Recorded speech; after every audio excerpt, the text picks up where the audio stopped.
ठीक है, सब आधार होल्डर्स के लिए एक क्विक हेड्स अप। 2025 के लिए बड़े चेंजेस अभी अभी आए हैं और ट्रस्ट मी, आप इन्हें इग्नोर नहीं करना चाहेंगे।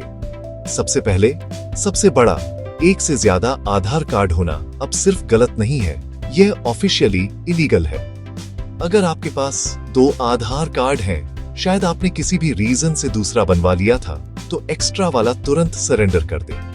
पकड़े जाना सिर्फ एम्बेरेसिंग नहीं है, इसका मतलब एक बड़ा फाइन हो सकता है या जेल भी जाना पड़ सकता है। सिर्फ वही कार्ड वैलिड माना जाएगा जो आपके ओरिजिनल मोबाइल नंबर या फर्स्ट एनरोलमेंट से लिंक्ड है। अब अगर आपका आधार कार्ड 10 साल से ज्यादा पुराना है और आपने इसे अपडेट नहीं किया है, तो यह आपके लिए एक्शन लेने का साइन है।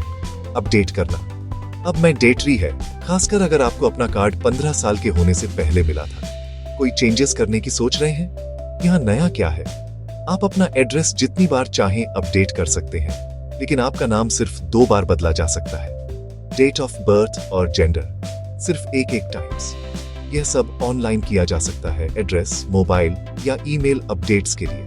बस UIDAI वेबसाइट पर जाएं या माधार ऐप यूज करें। लेकिन किसी भी बायोमेट्रिक चेंजेस के लिए, जैसे फिंगरप्रिंट्स या फोटोज, आपको पर्सनली एक आधार सेंटर विजिट करना होगा।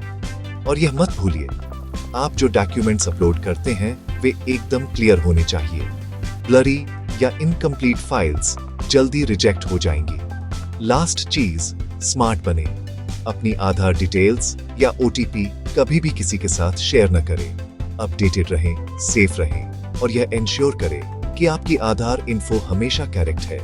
यह है आपका 2025 आधार अपडेट। कोई क्वेश्चंस हैं? कमेंट्स में ड्रॉप करें।